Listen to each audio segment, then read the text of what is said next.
सावन में भोला दर्शन सुने ना हमार तरसता ए जी जमान करती सावन में भोला दर्शन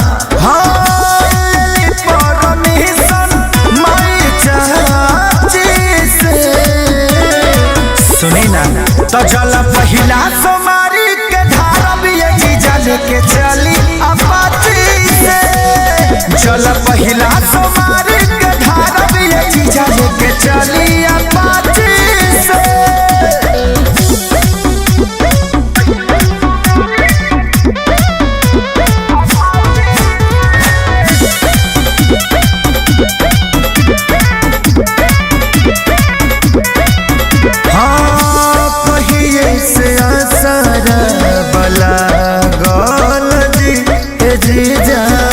भोला खाती मन बावे पागल जी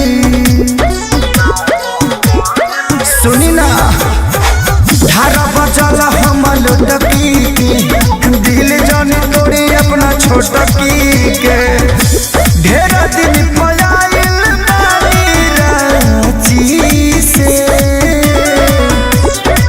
तो जल पहिला सोमारी के धारा भी जीजा लेके चली अपाची से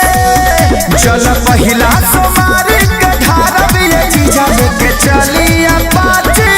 से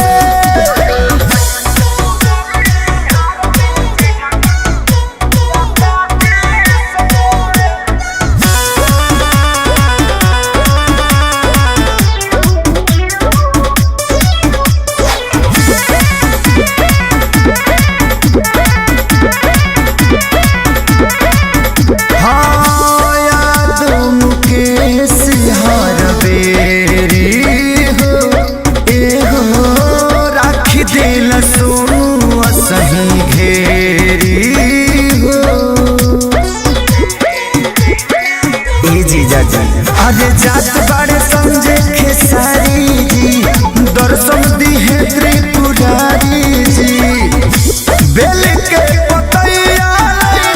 खाची से तो जल पहिला सोमारी के धारा भी जीजा लेके चली अपाची से जल पहिला सोमारी के धारा भी जीजा लेके चली अपाची से